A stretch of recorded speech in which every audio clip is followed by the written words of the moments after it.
Learning platform. I am your social science educator Kadambini Narwal. आज हम अपने नए टॉपिक की तरफ आपको ले चलते हैं। लास्ट क्लास में हमने सिविक्स का फर्स्ट चैप्टर पावर शेयरिंग को डिस्कस किया था, उसी को आगे कंटिन्यू करते हैं। देखते हैं आज हम कौन सा नया टॉपिक लेकर आए हैं। एकोमोडेशन इन बेल्जियम, ये टॉपिक जो है हमने लास्ट क्लास में भी किया हुआ है। आज हम इसको थोड़ा और डिटेल में जो है पढ़ाएंगे, तो आई होप आप अच्छे से इसको ध्यान से समझेंगे।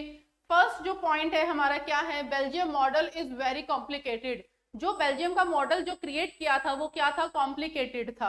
अब आप ये कहेंगे कि नहीं मैडम वहां पर तो किसी प्रकार की लड़ाई देखने को ही नहीं मिली, तो कॉम्प्लिकेटेड कैसे था बेटा, क्योंकि वहां पर अलग अलग लैंग्वेज के अलग अलग रिलीजन्स के जो लोग हैं वो रहते थे, और वहां की गवर्नमेंट ये चाह रही थी कि बिना लड़ाई के सबको एक साथ एक यूनिटी में रख सके।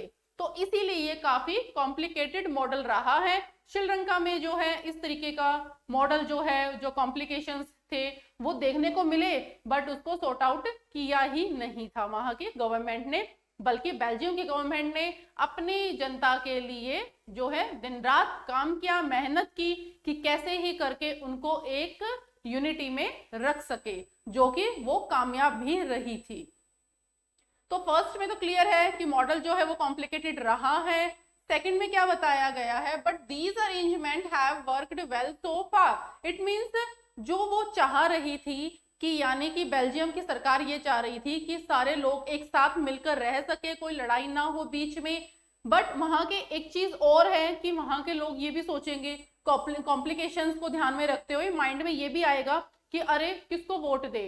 वोट देने का मतलब ये है, अब आप ये कहोगे कि वोट तो किसी को भी दे सकते हैं मैडम, यानी कि एक दो पार्टी है, दोनों पार्टी में से किसी भी एक लीडर को चुन के और हम उसको वोट दे सकते हैं। बट यहाँ पर जो है पार्टीज अलग अलग थी। पार्टीज का अलग का मतलब कि यहाँ पर सेंट्रल गवर्नमेंट भी थी, स्टेट गवर्नमेंट भी थी, यहाँ पे कम्युनिटीज गवर्नमेंट भी थी। तो अब सब कंफ्यूज हो जाएंगे, अरे किसको वोट दे, ठीक है। तो इस वजह से जो है कॉम्प्लिकेटेड ये रहा था, और ये मॉडल जो है एक लंबे समय तक काम भी किया इस मॉडल ने, ठीक है।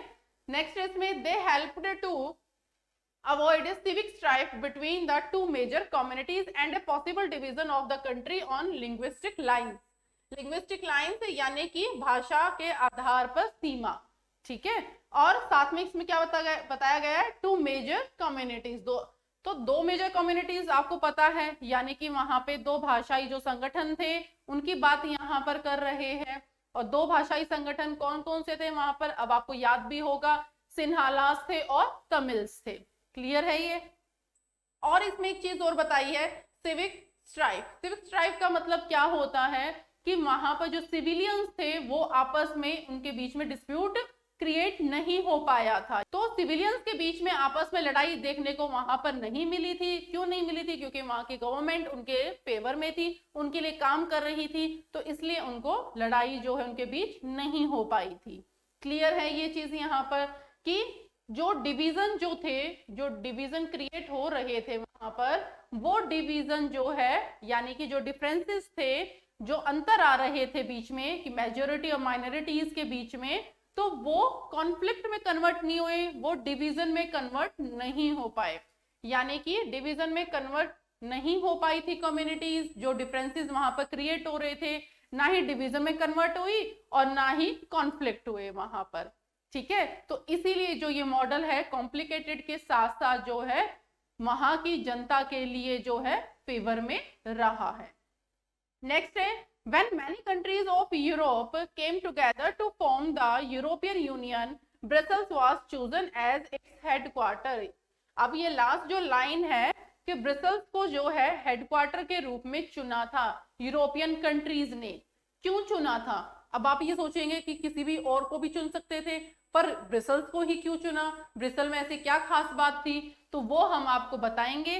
पहले हम ये देखते हैं कि जो यूरोप है वो क्या थे। यूरोप में बहुत सारी कंट्रीज हैं, तो एक लंबे समय से 1950s से जो है इनके बीच में आपस में प्रयास चल रहे थे कि सारी कंट्रीज को जो है वो एक साथ इकट्ठी करके रख सके। तो ये जो चीज है यानी कि ब्रिसल को जो चुना गया है, ब्रिसल तो आपको यहाँ पे पता है कि किसकी, बेल्जियम की कैपिटल है यानी कि राजधानी है।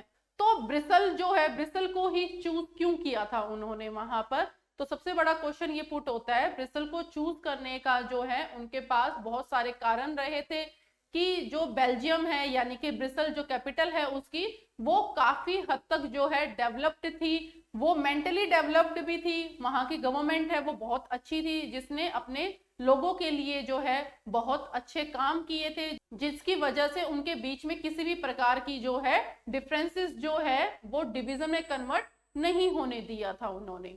क्लियर है ये?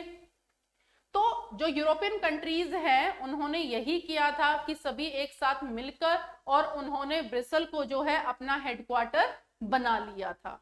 क्लियर है ये चीज? तो नेक्स्ट जो टॉपिक है वो हम अपने नेक्स्ट क्लास के अंदर करेंगे। तब तक के लिए धन्यवाद। ऐसे ही हमारे साथ बने रहिए, हमारी वीडियोस को लाइक कीजिए, शेयर कीजिए, हमारे चैनल को सब्सक्राइब कीजिए और बेल आइकन को प्रेस करना मत भूलिए। उसी से आपको नए नोटिफिकेशंस जो है वो मिलते रहेंगे।